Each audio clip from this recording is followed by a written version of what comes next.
All right. I'm sparkling today. God, I'm a little bit sick at the moment, so I hope you can forgive that. That's probably also why I sound really nasally. I hope it's not too bad. Hey everyone! So I already filmed the intro and explanatory parts for this video, and I listened back to them, and I was absolutely not satisfied with the audio quality and the amount of times I just stumbled over what I wanted to say. Like, to me, it felt like nobody could follow my thought at that point. So one thing that taught me, I need to script what I want to talk about. So the way I decided to conceptualize or edit this episode, or the very first episode of thrift flipping things, it's not really thrift flipping, but I'll get into that, is I will show you what I did, and in between, in this beautiful setting that I'm in, I will edit me explaining my thought process and also one or two things that I noticed that might help somebody that's also interested in learning about fabrics and upcycling things. So yes, that's how we're gonna do it. To the story. So I think a month ago would probably be accurate. A friend of mine was doing a closet clean out and came across a bunch of hoodies and sweaters she wasn't wearing anymore. And she wanted to sell them originally, and she sent me pictures because she had to take them anyway. And I looked at them and I was reminded of, there are multiple creators doing this, but there's one that came to mind immediately, which is Sus Originals, who thrifts a lot of authentic brands and also merch and combines them to become this really unique, cool hoodie or sweater, even sweatpants sometimes. And since the style of hoodies my friend had was so similar and it seemed to work really well with one another, I was like, hey, would you be open to giving them to me so I can make content out of it? And new clothes. Because it got me inspired really quick, because there was a white one with a print and a tie-dye one, and I was like, oh my god, I love the idea of these two together, which is one of the things I'm doing. You will see the result by the end of this video. In this video, I will do 2 thrift flips, in total recycling 4 hoodies. So by the end, you will see 2 new hoodies made from 4 different ones, which doesn't mean I will not keep the rest of the fabric and still do something out of it. So that being said, this is what we're in for today.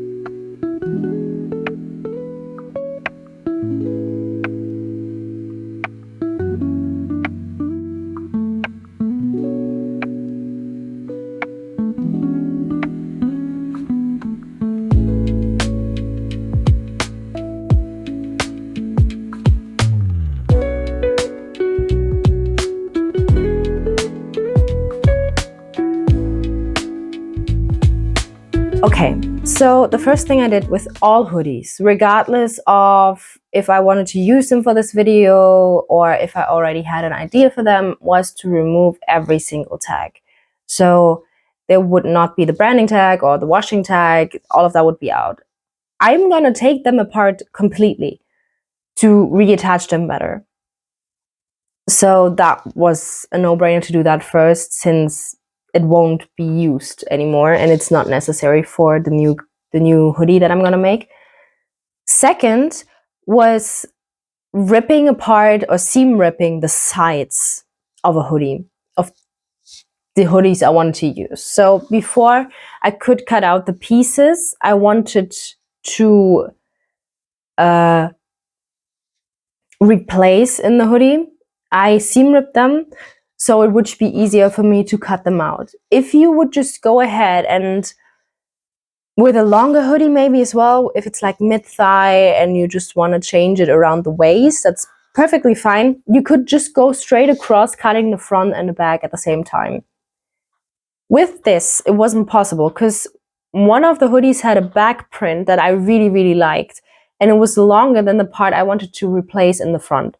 So seam ripping the sides gave me the advantage of being able to adjust how much is going to be replaced on the front and on the back, and also gave me the advantage of sewing it back together and making it look neat, since I cut them in different shapes. One of them is diagonal and the other one is very, I don't want to say bubbly because that's the wrong word, but it's just like curvy. It's very curvy. I think that, yeah, that's a better word.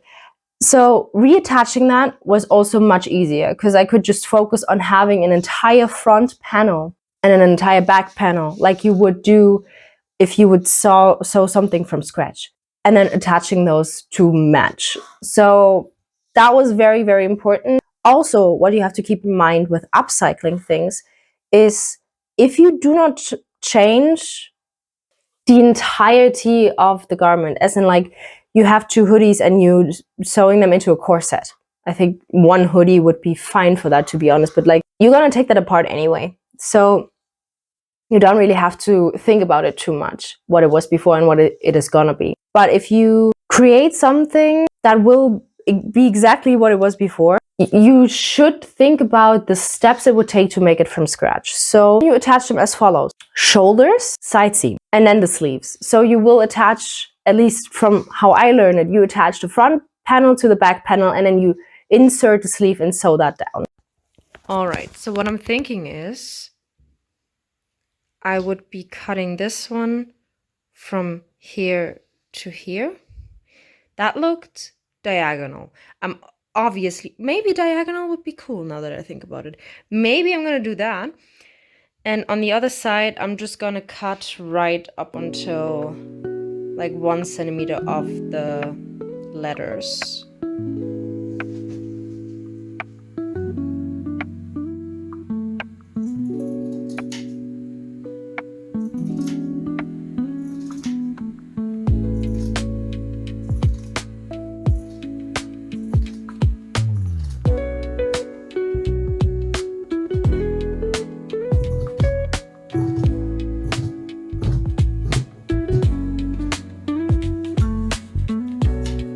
Hardest part with these is just making a straight line, to be honest. It's not perfectly straight. It's fine though.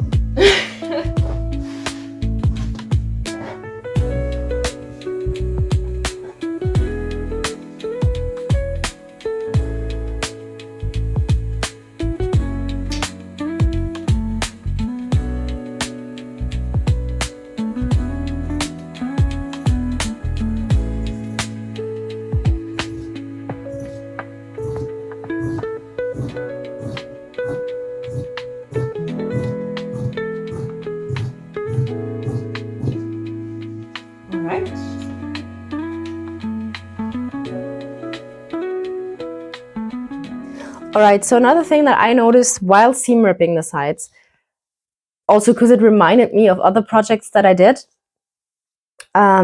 is the density and suitability of upcycling of a certain fabric. That can be very difficult, especially if it's, you will see where the needle punched, which makes sense because the needle went through the fabric and it stayed there for a very long time through multiple wears, especially if you've thrifted something. But for example, if you were using a fabric like, what can I think of? Chiffon would be one. Very, very thin satin. It depends, but there are certain fabrics that are just very hard to seam rip. So it would just be easier if you just cut the seam off, resulting in you having less fabric, but it will benefit you in the end because you will just pull, with certain fabrics, you will just pull along the thread, you will pull all the woven threads in from the fabric out of it, which will leave you with snags and weird wrinkles everywhere. So I wouldn't recommend that. But just to say, hoodies tend to have a very clear line of where it was sewn, but it should be fine. Even with, let's say, relatively thin hoodie fabrics, it would be fine.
All right, so I did forget to film me cutting the pattern from the sleeve from the white hoodie, or cutting the sleeves from the white and tie-dye hoodie. I forgot to film that.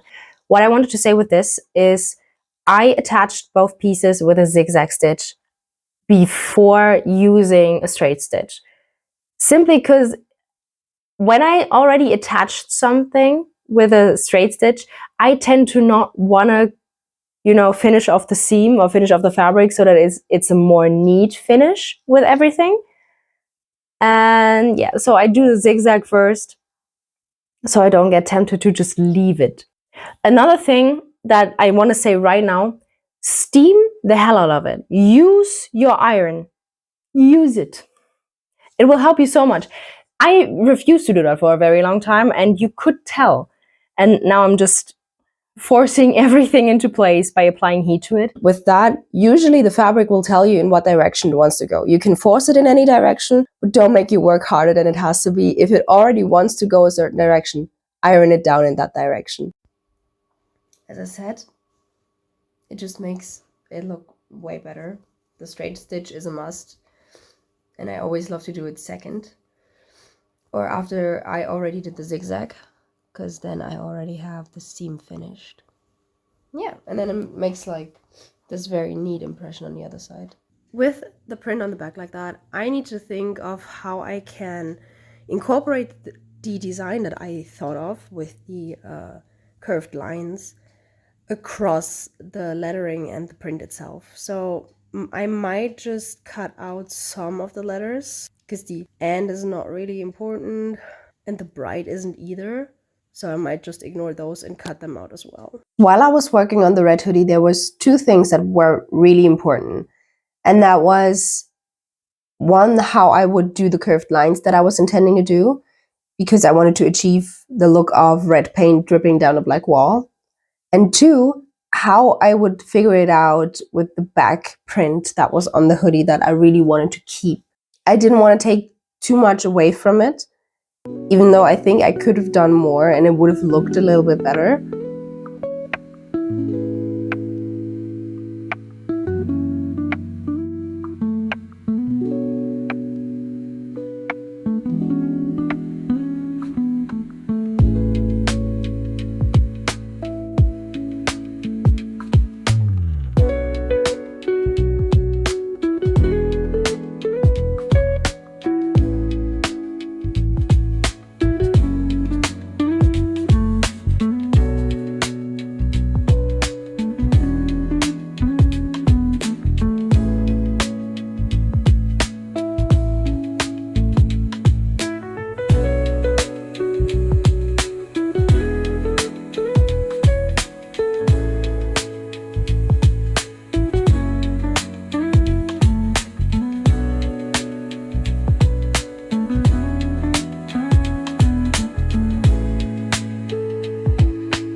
As you can see, both of the sweaters differ in width, so I need to find a way to work with that.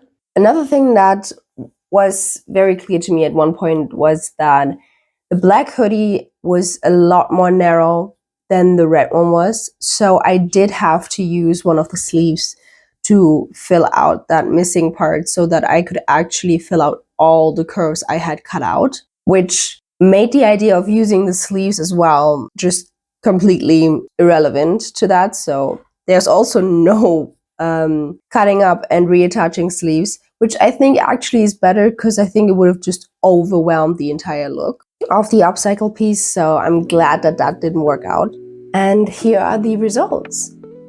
As you can see, the first one is a little bit more on the smaller side.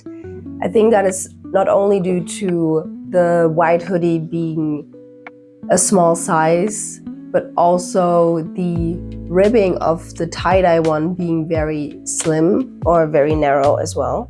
So that's a bit more fitting and not really oversized, but it still turned out really, really cute and I love it so much. And yes, I feel like in the red hoodie you can totally just get lost in and really cozy up. And even though I struggled a little bit with it, I really like how it turned out and how much it actually looks like the red paint is just trying to fill out the black. Again, the back piece could have been a bit more drippy, but other than that, I really like this one as well. So yeah, that is the finished result. I have removed my microphone, so I'm gonna do it like this. I hope you enjoyed it. I hope you learned something and I hope you really liked what I did. Tell me in the comments. I would totally love to hear your suggestions and your thoughts on it. And yes, I'll see you in the next one. Bye!